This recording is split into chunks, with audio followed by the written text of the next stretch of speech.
चलिए, किसी कारणवश जो है से मेरे कैमरामैन की प्रॉब्लम के कारण वीडियो को दो भागों में बांटना पड़ा। चलिए, क्वेश्चन नंबर हम लोग आते हैं 80 की ओर। तो क्वेश्चन नंबर 80 में है, कहता है कवितावली की रचनाकार कौन है। तो कवितावली की जो रचनाकार वो कौन है?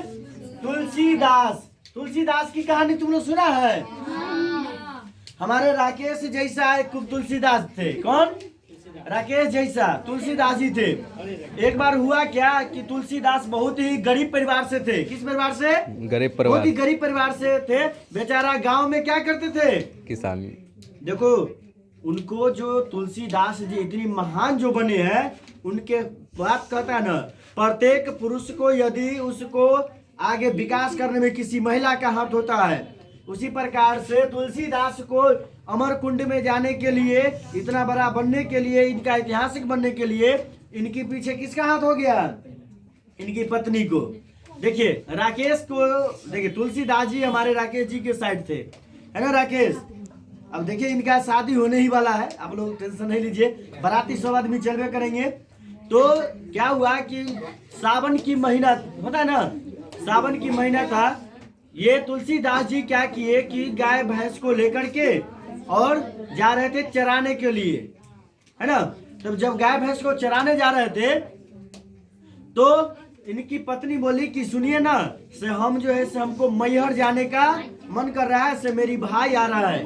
उन्होंने कहा, देखिए, तुलसीदास जी अपनी पत्नी से इतना बेमोहब्बत प्रेम करते थे कि उनको अपने से दूर कभी नहीं रहने देते थे।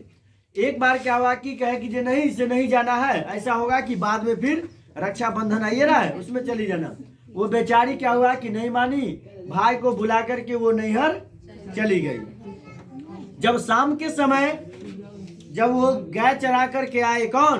तुलसीदास जी, तो देखे, खोजे तो नहीं मिली। तो आस पड़ोस की जो महिलाएं होती है वो बोले कि वो अपने भाई को बुला करके नैहर चली गई। बेचारे गुस्सा में क्या किया, खाए पीवो नहीं गए, जाके सो गए। और सावन भादो की महीना जो गांव ग्राम होती है आसपास में, जो बाढ़ की परिस्थिति, तो बाढ़ भी आया हुआ था उनकी ससुराल की गांव में। इन्होंने परेशान हुए कि जो मतलब सोचे कि जो नींद ला, लेकिन पत्नी के बिना इनको नींद नहीं आया। बस क्या हुआ कि वो रात में ही पत्नी के चल दिए। कहाँ? ससुराल जा रहे थे। तब इनकी ससुराल जब गए तो जाने से पहले क्या था कि जो इनकी ससुराल में क्या था, बाढ़ आई हुई थी। तो एक बांध के नीचे क्या हुआ कि एक लाश था, आदमी के जो डूबा हुआ, जो व्यक्ति मरा हुआ था ना, उसकी लाश था।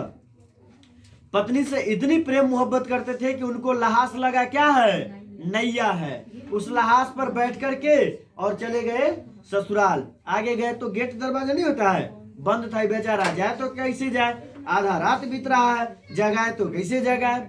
इन्होंने पीछे से क्या किए कि खिड़की तर गए, और खिड़की तर जब गए तो देखे कि जो मतलब इनकी पत्नी पलंग पे क्या थी, सोई हुई थी। तो जब कूदे तो कैसे कूदे, तो बरसात की मौसम में सांप घर के आसपास आ जाती है। क्या था कि इनकी जो मतलब सांप उसमें क्या था कि लटका हुआ था एक, है ना। तो उन्होंने देखे कि जो मतलब क्या है कि रस्सी समझ करके, है ना, प्लास्टिक की जो रस्सी होता है, सांप को रस्सी समझ करके उसको धर करके और पत्नी के पास चले गए नाइट में।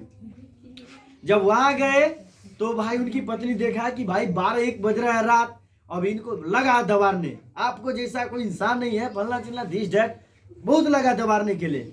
उनको क्या हुआ कि उनको दवार से क्या हुआ कि बहुत इनको दिल पे ठेस पहुंचा। और उन्होंने सोचा कि हमने जिसको इतना चाहते हैं, प्रेम भाव करते हैं, और मुझे वो थोड़ी सी भी कद्र नहीं करती है। वह उसी जगह से फिर क्या हुए, पुनः चल दिए। और जाते जाते क्या किया, तपस्या किया। तपस्या करने के बाद भगवान ने दर्शन दिए, और वो क्या हुए, रामायण जो लिखे थे वाल्मीकि जी, उनकी कहानी को ये संस्कृत से क्या किए, हिंदी में संग्रह कर डाले। इसीलिए राकेश, कभी भी पत्नी पर भरोसा नहीं करना, समझ गया ना। हर लड़के से हम कहते हैं, कभी भी जो है लड़कियां पर भरोसा मत करना, वो कभी भी तुमको बीच में डुबा सकता है। वो अपनी जान बचाने के लिए तुमको कुटवा सकता है ना। तो तुलसीदास जी की कहानी नंबर आने पर जो है तुलसीदास जी को चलते आगे। क्वेश्चन नंबर 81 की ओर है ना। तो 81 में कहता है जयप्रकाश नारायण को किसका दलाल कहा गया था। तो जयप्रकाश जी को दलाल कहा गया है, किसको? अमेरिका को। किसका? अमेरिका को। जब जयप्रकाश नारायण जी अमेरिका गए थे पढ़ने के लिए, तो वहां क्या करते थे? चामार जो होता है, चाम जो जूता चप्पल बनता है, वहां काम किया करते थे। होटल में काम करके तब पढ़े हैं, और वहां के इनको क्या समझ लिया गया था? दलाल, है ना। क्वेश्चन नंबर 82, जगदीश चंद्र माथुर का जन्म कब हुआ था?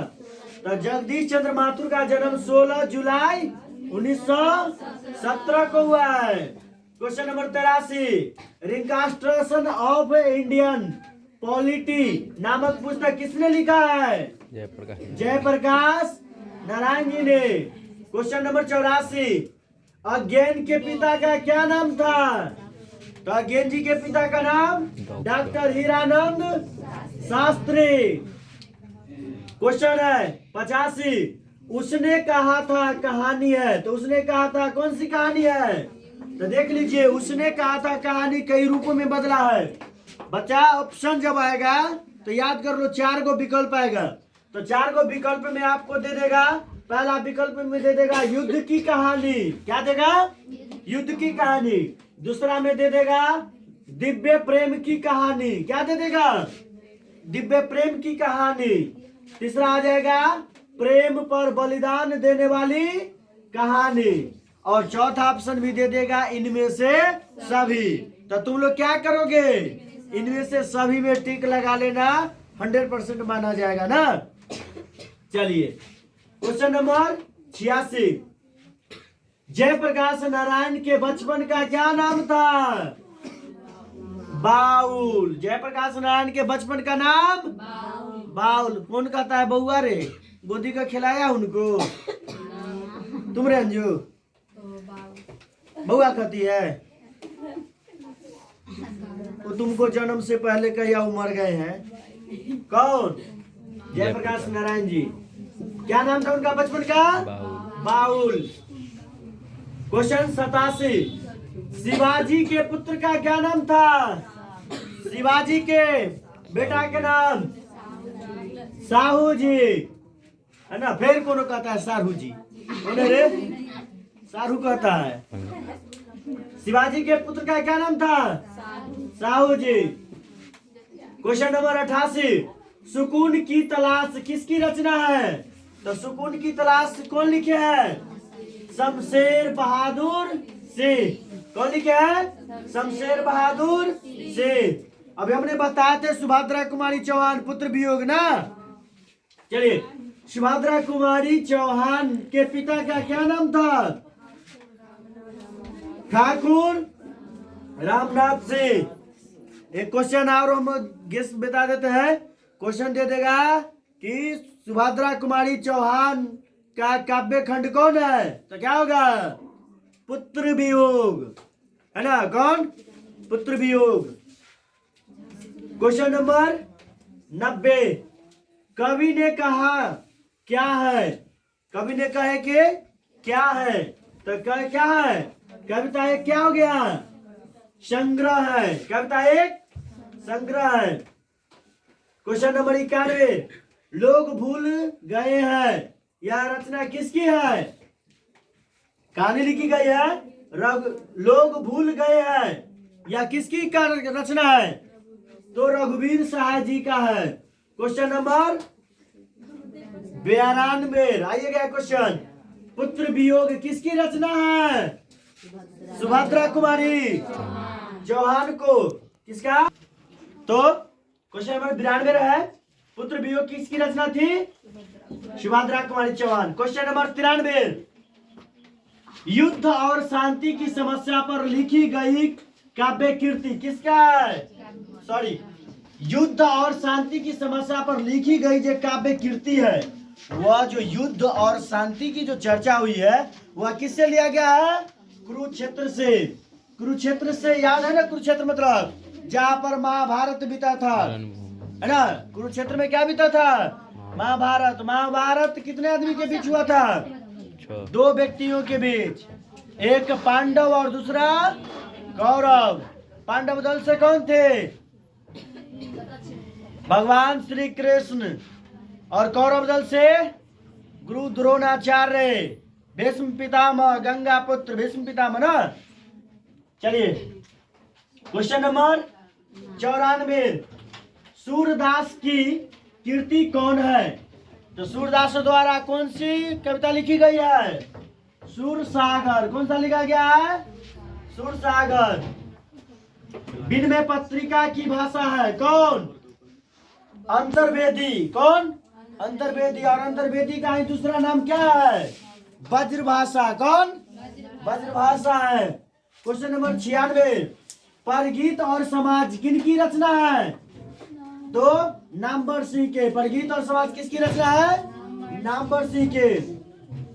क्वेश्चन नंबर 97, हंसते हुए मेरा अकेलापन। हंसते हुए मेरा अकेलापन, यह किसने लिखा है? मल्यज जी ने। कौन लिखे हैं? मल्यज ने। क्वेश्चन नंबर 98, जे कृष्णा मूर्ति कौन सी रचना है? तो जे कृष्णा मूर्ति कौन सी रचना की है? कौन सी कहानी लिखे है? शिक्षा पाठ को लिखे है। क्वेश्चन नंबर 99, साहित्य लहरी किनकी रचना है? तो साहित्य लहरी किनका है? सूरदास जी का। क्वेश्चन नंबर 100, अर्की कलाम की रचनाकार कौन है? तो अर्की कलाम की रचनाकार कौन है? जायसी। कौन है? जायसी।